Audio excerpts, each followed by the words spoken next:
এবং আমি তাপসদার এবং অপরূপার অনুমতি নিয়ে একটা গান আপনাদের শোনাতে চাই, কারণ এই গানটা ইতিহাসের সঙ্গে জড়িত। গানটা কেন জড়িত আমি বলি। আপনারা যারা একটু ইতিহাস চর্চা করেন বা কলকাতা সম্বন্ধে তার প্রাচীন পুরাতনী খবর রাখেন, তারা নিশ্চয়ই রূপচাঁদ পক্ষীর কথা আপনারা দর্শকরা শুনেছেন। তো রূপচাঁদ পক্ষী ছিলেন সেই যুগের একজন ভিআইপি গায়ক। মানে হয়তো আজকে জন্মালে রূপচাঁদ পক্ষীর চারদিকে বাউন্সার থাকতো, বা হয়তো তিনি স্পেশাল গাড়ি পেতেন, যেভাবে আমরা দেখি বর্তমান সময়ে। হ্যাঁ, যারা সেলিব্রিটি বা যারা ভিআইপি তারা একটু সাধারণ মানুষের অন্তরালে থাকে, কিন্তু রূপচাঁদ পক্ষী সেই রকমই সেলিব্রিটি আজ থেকে 200 বছর আগে। মানে রূপচাঁদ পক্ষীর জন্ম 1815 নাগাদ, তার মৃত্যু হয় 1890, বিদ্যাসাগরের মৃত্যুর ওই আশেপাশে। তো উনি বিদ্যাসাগরের সমসাময়িক ছিলেন, 5 বছরের বড়। সেই রূপচাঁদ পক্ষীর কথা আমরা কেন বলছি, কারণ রূপচাঁদ পক্ষী এমন একজন গায়ক যিনি এই টপ্পা, ঠুংরি, নিধুবাবুর টপ্পা এই জিনিসগুলোর মানে আদি পুরুষ হিসেবে যাকে ধরা হয়। এবং রূপচাঁদ পক্ষীর গান বর্তমানে আমরা খুব একটা শুনতে পাই না, তিনি হয়তো বর্তমান যুগে হারিয়ে গেছেন আমাদের সমাজ থেকে, কিন্তু তাও তাকে আমরা মনে করি, কারণ বাংলা গানের যে আদি ধারাটা, বাংলা গানের এই যে আধুনিক গান, এই আধুনিক গানের আদি ধারাটা ধরতে গেলে আমাদেরকে রূপচাঁদ পক্ষীকে ধরতেই হবে। এবং দুর্গাপুজো এর সঙ্গে কীভাবে জড়িয়ে যায়, একটু আগে শোভাবাজার রাজবাড়ির কথা বললাম। শোভাবাজার রাজবাড়িতে তখন রাজা ছিলেন রাধাকান্ত দেব। রাধাকান্ত দেব আমরা জানি, নাম শুনেছি, বিখ্যাত রাজা, তিনি নবকৃষ্ণদেবেরই বংশধর। এবং রাধাকান্ত দেব সেই সময় দুর্গাপুজোয় সকলকে ডাকতেন গান বাজনার জন্য, মানে কবি গানের আসর বসত, বিখ্যাত কবিয়ালরাও আসতেন সেখানে, অ্যান্টনি ফিরিঙ্গি, ভোলা ময়রা তারাও গান গেয়ে গেছেন। তো সেখানে আসতেন রূপচাঁদ পক্ষী, কোণে বসে থাকতেন, একদম ঘরের রাজবাড়ির দরবারে এক কোণে বসে থাকতেন ছোট ধুতি পরে। কিন্তু যখন গানের সময় আসতো তিনি তার খেলা দেখাতেন। সেই রূপচাঁদ পক্ষীর একটা গানের অংশ আমি একটু আপনাদের শোনাই। তাপসদা, আমি একটু পরিবেশন করছি সকলের সামনে। এবং এই গানটা শুনলে সকলে বুঝতে পারবেন দর্শকরা যে তিনি কিভাবে বাংলার সঙ্গে ইংরেজি মিশেল করে একটা গান পরিবেশন করতেন। কারণ তখন ইংরেজ রাজপুরুষরা সেখানে উপস্থিত থাকতেন, তো ইংরেজ রাজপুরুষরা বাংলা বুঝবে না, সেই হেতু সেখানে বাংলা এবং ইংরেজির একটা মিশেল তিনি পরিবেশন করতেন। অদ্ভুত, খুব সুন্দর এবং কমেডি গান হিসেবে এটা পরিচিত।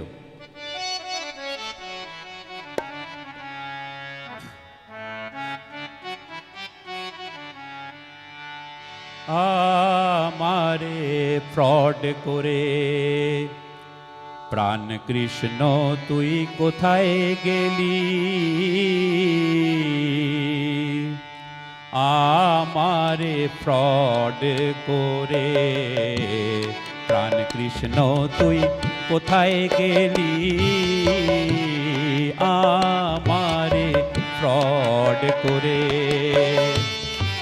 I am for you very sorry, I am for you very sorry, তার গোল্ডেন বডি হলো কালি, আমারে ফ্রড করে প্রাণ কৃষ্ণ তুই কোথায় গেলি, আমারে ফ্রড করে। মানে শ্রীরাধিকা বলছেন যে আমাকে ফ্রড করে প্রাণকৃষ্ণ তুই কোথায় গেলি। তিনি সেই যে জ্বালা, সেই যে বেদনা, সেই থেকে তিনি পরিবেশন করছেন।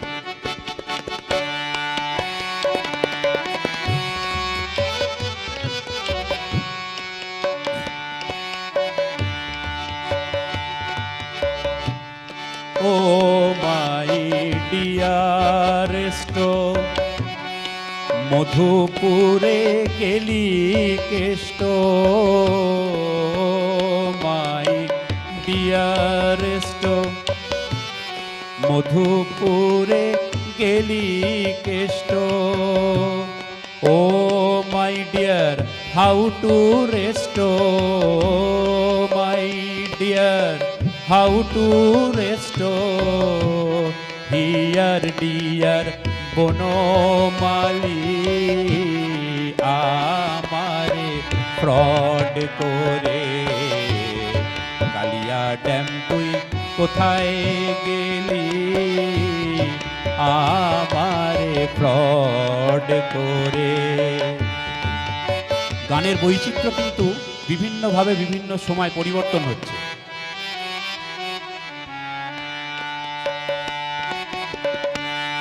পুয়োর টিচার মিল্কি গেরেল, তাদের ব্রেস্টে মারিলি সে।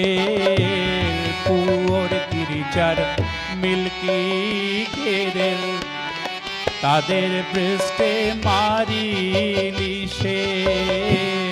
ননসেন্স তোর নাইকো আক্কেল, ননসেন্স তোর নাইকো আক্কেল। ব্রিচ অফ কন্ট্রাক্ট করিলি, আমারে ফ্রড করে। প্রাণ কৃষ্ণ তুই কোথায় গেলি, আমারে ফ্রড করে। কৃষ্ণকে বলছেন শ্রীরাধা, লম্পট শটের ফরচুন খুলল, মথুরাতে কিং হলো। লম্পট শটের ফরচুন খুলল, মথুরাতে কিং হলো। আঙ্কেল নাসের প্রাণ নাশিল, আঙ্কেল কংসের প্রাণ নাশিল। কুব যার কুজ পেলে ডালি,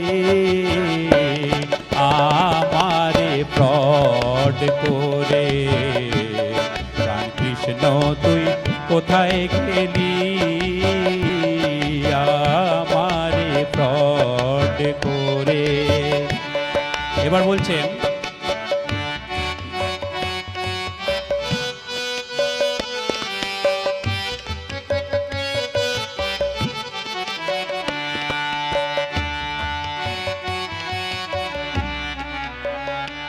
এবার শ্রীরাধা বলছেন, শ্রীনন্দের বয় ইয়ং ল্যাডো, কুরুকেডো মাইন্ড হার্ডো। কহে আর সিডি বার্ডো, বার্ড মানে পক্ষীরাজ। আর কহে আর সিডি বার্ডো, হাফ ইংলিশ হাফ বেঙ্গলি। আমারে ফ্রড করে। প্রাণ কৃষ্ণ তুই কোথায় গেলি, আমারে ফ্রড করে। প্রাণ কৃষ্ণ তুই কোথায় গেলি, আমারে ফ্রড করে। প্রাণ কৃষ্ণ তুই কোথায় গেলি। এই হচ্ছে পুরাতনী গান। যে পুরাতনী গানে তিনি কিন্তু এইগুলো তখনই রচনা করতেন, এরকম নয় যে তিনি আগে থেকে লিখে এনে সেগুলো গাইছেন, মানে ঠিক কবি গানের যে ধারা সেই মতো তিনি বাংলা ইংরেজি নিয়ে এইভাবে রচনা করে পেশ করতেন রাজ পরিবারের সামনে। সেখানে ইংরেজ রাজপুরুষরাও থাকতো, রাজাও থাকতো এবং সাধারণ মানুষ থাকতো একটু দূরে দড়ির পেছনে। এই হচ্ছে কলকাতা, প্রাচীন কলকাতা। এখানে একটা জিনিস কি আমরা লক্ষ্য করলাম বোধহয় সকলেই, যে কবি গানের আমরা যেটা জানি যে কবি গান যখন গাইতেন কবিরা নিজেদের নামটা কিন্তু উল্লেখ করতেন খুব সুকৌশলে এবং খুব রসবোধের সাথে। এখানেও কিন্তু এক্স্যাক্টলি একেবারে শেষের দিকে উনি বুঝিয়ে দিলেন যে অর্ধ ইংরাজি এবং অর্ধ বঙ্গীয় শব্দে যিনি গানটা করছেন তার নামটা কি। তিনি এখানে লিখেছেন আরসিডি বার্ড, মানে তাকে পক্ষীরাজ রূপচাঁদ বলে ডাকা হতো। তিনি সব কবিতে মানে কবিতাতেই ভনিতা দিয়েছেন বার্ড বলে। খুব আকর্ষণীয় এবং সেই চরিত্র যত আমরা অনুধাবন করি তত অবাক হতে হয় সেই যুগে একেবারে। এবং অবশ্যই আমরা এটা আরেকটা জিনিস দেখো অপরূপা, যেটা আমি বলার সময় বলেছিলাম, সেটা না মাঝে মাঝে মনে হয় যে আমরা কি সেই সংস্কৃতিকে হারিয়ে ফেলছি। এই যে ঠাট্টা করছেন কৃষ্ণকে নিয়ে এবং কি না বলছেন এই গানটায়, কি না বলছেন, মাঝে মাঝে এমন একটা পরিবেশ তৈরি করা হয় যে ওই যে আমি বলছিলাম যে বাঙালিরা এখানে আমরা অনেক উদার মনস্ক এবং অনেক সময় আমি এই কথাটা বারবার বলে থাকি, মানে যেহেতু মহাষ্টমী, যেহেতু দুর্গাপুজো, যেহেতু বাঙালির উৎসব, এটা কেবল আর হিন্দু ধর্মের উৎসব নেই। আমরা বারোয়ারি পুজো নিয়ে কথা বলছিলাম, কৌশিক বলছিল যে যেটা খুব গুরুত্বপূর্ণ সেটা হচ্ছে এই যে এমন একটা উৎসব এটা যেখানে সর্বধর্ম সমন্বয় ঘটে গেছে। আজকে আর মানে সত্যি কথা বলতে কি কোনো একটা নির্দিষ্ট ধর্মের উৎসব এই উৎসবটা নেই। এবং এইখানে আরেকটা বড় যে কথা বলা, যেটা এই গানেও রয়েছে, আমরা অনেক সময় বলি কি যে আমাদের সংস্কৃতি হারিয়ে যাচ্ছে, আমাদের ভাষা আক্রান্ত হচ্ছে, এবং আমরা চিন্তিত হয়ে পড়ি যে এতটা বাড়াবাড়ি হয় যে কথা বলতে গেলে কেন আমরা ইংরেজি শব্দ ব্যবহার করব। কেউ কেউ আছেন যারা অতি সক্রিয় থাকেন, অতি সচেতন থাকেন যে একটিও ইংরেজি শব্দ যেন ব্যবহৃত না হয়, সেটাও কিন্তু ভুল। বা মাঝে মাঝে বলা হচ্ছে যে উর্দু কি ভারতীয় ভাষা নাকি, এই যে ভুল, এই অ্যাপ্রোচটা, আমি আবার একটা ইংরেজি শব্দ ব্যবহার করলাম, এটা ভুল। তার কারণ বাংলা ভাষাটা এত সংবেদনশীল এবং এত মানে আমি বলবো সংশ্লেষক একটা ভাষা, যে এতগুলো ইংরেজি শব্দ, ইংরেজি সেন্টেন্স তাকে গ্রহণ করে নিচ্ছে এবং গানে ইনস্ট্যান্টলি রূপচাঁদ পক্ষী তাকে জায়গা দিচ্ছেন এবং অক্লেশে গাইছেন বাংলা ইংরেজি মিলিয়ে, কোথাও আমাদের কানে লাগছে না, না, এবং কোথাও আমাদের তাও মনে হচ্ছে না এতগুলো যে বছর আগে, এতগুলো বছর আগে আমরা কতটা এগিয়েছিলাম। কত ছিল। যে জন্যে মানে যদি আমার ভাষা আক্রান্ত হয়, অন্য কোনো ভাষা যদি আগ্রাসী হয়ে ওঠে, আমাদের প্রতিরোধ করা দরকার। কিন্তু দুটো ভাষা যদি স্বাভাবিকভাবে একটা আরেকটার সঙ্গে মেলামেশা করতে থাকে, আদান প্রদান করতে থাকে, তাকে কিন্তু আমাদের স্বাগত জানানো দরকার। গ্রহণ এবং করা ওরা উচিত কিন্তু এবং তাই করেছেন। মানে আমাদের যে একেবারে। সাংস্কৃতিক ঐতিহ্য, যে ইতিহাস, বাংলা একদম, ভাষাটাই তো তাই। কত ইংরেজি শব্দ, আরবি শব্দ, ফার্সি শব্দ ঢুকে রয়েছে। এই গানটা আমাকে সেই কথাও মনে করালো যে আমাদের সংস্কৃতি কতখানি, বাঙালি সংস্কৃতি কতখানি উন্মুক্ত, কতখানি উদার, কাউকে না বলে না, না। আমাদের উঠোন সকলের জন্য খোলা। এটাই তো ভারতবর্ষ, এটাও তো ভারতবর্ষ, যে সকল কিছুর মেল বন্ধনেই কিন্তু ভারতবর্ষ। কোনো পার্টিকুলার তুমি দেখবে একটা বিষয়, একটা ধর্ম, একটা জাতি বা একটা গোষ্ঠী, একদমই এইভাবে নয়। তুমি ভারতকে একদমই কিন্তু নয়। আলাদা করতে পারবে না। দেখো, আমার একটা কবিতার কথাই পুরনো সময় হচ্ছিল, তো মানে আমি জানি না গানে যাবো না, একটা আমার না, কবিতার না, কথা আমি তোমার আচ্ছা কাছেই অংশুমান দা, আসছি। আমি তোমার একটু কাছেই একটু আসছিলাম। থামাই, হ্যাঁ। আমি অপরূপাকে একটু থামাই। আমি একটা কথা দর্শকদের বলে দিই যে আমি কিন্তু গায়ক নয়, সুতরাং আমার না, গান কিন্তু শুনে তুমি যথেষ্ট ভুল ভালো ভ্রান্তি গেয়েছো। আমি জানি। এই গানে তো মজাটাই ছিল আসল। মজাটা আমি শুধু যে এটাই মজাটা, বোঝাতে চেয়েছি, ওই সময়টাকে সময়কালটাকে ধরা। ধরতে হ্যাঁ, চেয়েছি। একদম, সুতরাং একদম। কেউ আমাকে গায়ক ভাববেন না, দর্শক বন্ধুদেরও অনুরোধ করলাম। বিভিন্ন কিন্তু- জায়গায় ভুল ভ্রান্তি না, হয়েছে, না, না, তবে দাদারা খুব সুন্দর কৌশিকদা- সংগ্রহ আমরা করেছেন। আমরা কিন্তু- আমাদের যাদের মানে কান গানে তৈরি নয়, তাদের চমৎকার লেগেছে।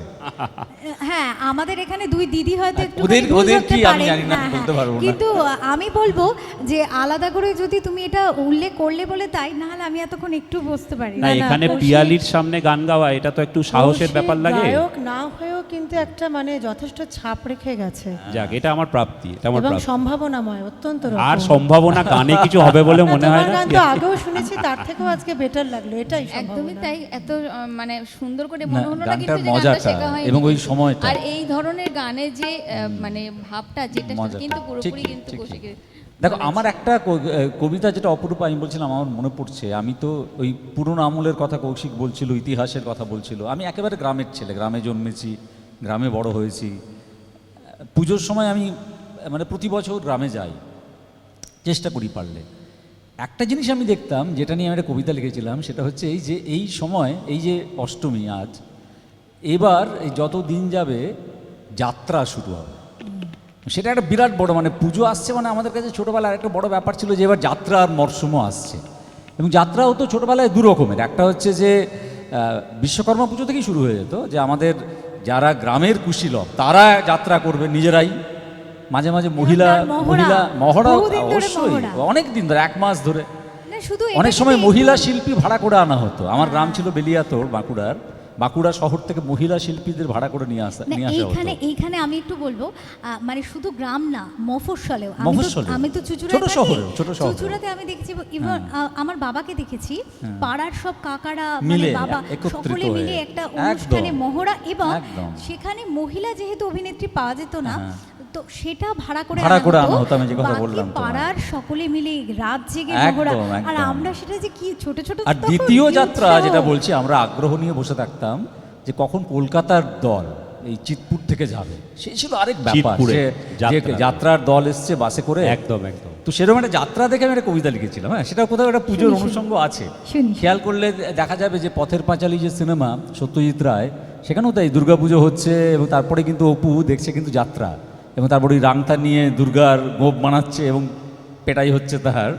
তো সেটাও এই কবিতার মধ্যে এসেছে। এবং সত্যি কথা বলতে কি, এই যাত্রাটা সত্যি সত্যি হয়েছিল। এটা একটা যাত্রার নাম। যাত্রাটা আমি দেখি এবং যাত্রাটা দেখে বাড়ি ফিরেই কবিতা লিখেছিলাম রাত্রেবেলা, মনে আছে। এবং দুজন বিখ্যাত অভিনেতা অভিনেত্রীর নাম যারা সম্পর্কে স্বামী স্ত্রী এখন এই কবিতায় আছে, একজন দোলন রায় আর একজন দীপঙ্কর। এবং এই যাত্রায় দুজনেই অভিনয় করেছিলেন এবং যাত্রাটার নাম ছিল আমি রাস্তার মেয়ে ময়না। আমার কবিতাটার নামও তাই, আমি রাস্তার মেয়ে ময়না। দুলন্দি এবং দীপঙ্কর বাবুর কাছেও এটা তাহলে তো আজকে আমাদের এই অনুষ্ঠানের মাধ্যমে চলে যাবে আমি যে জানি না আপনাদের ওরা- নিয়ে লেখা কবিতা। হ্যাঁ, শুনবো। এটা আমার দাদা, শুনবো। বহুদিন আগের লেখা, কিন্তু এই কবিতা আমি বোধহয় 2001-2 সালে লিখেছিলাম, বহু বছর আগের লেখা কবিতা, কিন্তু মনে পড়লো হঠাৎ। আমি রাস্তার মেয়ে ময়না, দোলন রায় দীপঙ্কর, সন্ধে 6টা, জমজমাট, 25 টাকা সিজন, হাঁকো জমিন 10, চেয়ার 20, বাস ভর্তি লোক এসেছে, বাদামোলা বিক্রি খুব, ঘন্টা 1 পোঁপড় পোঁ, ঘন্টা 2 ঝানার চ্যাক, ঘন্টা 3 নমস্কার কমিটি প্লিজ একটু যান, মাইক যেটা বাইরে চালু সেটা এখন বন্ধ থাক, শুরু হচ্ছে এই বছর গ্রামগঞ্জ কাঁপিয়ে দেওয়া সাড়া জাগানো করুণ পালা, সব্যসাচী নির্দেশিত। নামটা আছে এ কবিতার শীর্ষে আছে, পড়ে নেবেন। দোলন রায় এন্ট্রি নিল, পাগলি মেয়ে কাঁদছে খুব, দীপঙ্কর ওর ফাদার, দোলন হলো জারজ মেয়ে, তীরের মতো বিনছে বুকে, কি ডায়লগ, প্রচুর ক্ল্যাপ। অল্প যেন শীত করছে, হিম পড়ছে খালি মাথায়, ছোট্ট অপু তলোয়ার না, আলোর খেলা দেখে মুগ্ধ, চোখ সরে না, চোখ সরে না, উফ কি ছিন, কি ক্লাইম্যাচ, মজে গিয়েছে কিনু গোয়ালা, মজে গিয়েছে গোঠের শ্যাম, আশ্বিনের শেষ যখন, কার্তিকের শুভারম্ভ, ঠিক তখন নেশার ঘোরে, নেশার ঘোরে আচ্ছন্ন, যাত্রা দেখে, যাত্রা দেখে, যাত্রা দেখে আমার গ্রাম। বাহ, অপূর্ব, অপূর্ব। তো এই দারুণ। এক আমাদের টুকরো যাত্রা ছবি, দেখা, হ্যাঁ ছবি, এক টুকরো অনেক ছবি, জীবন্ত ছবি। ছবি আজকে আমরা যেন চোখের সামনে ভেসে উঠলো।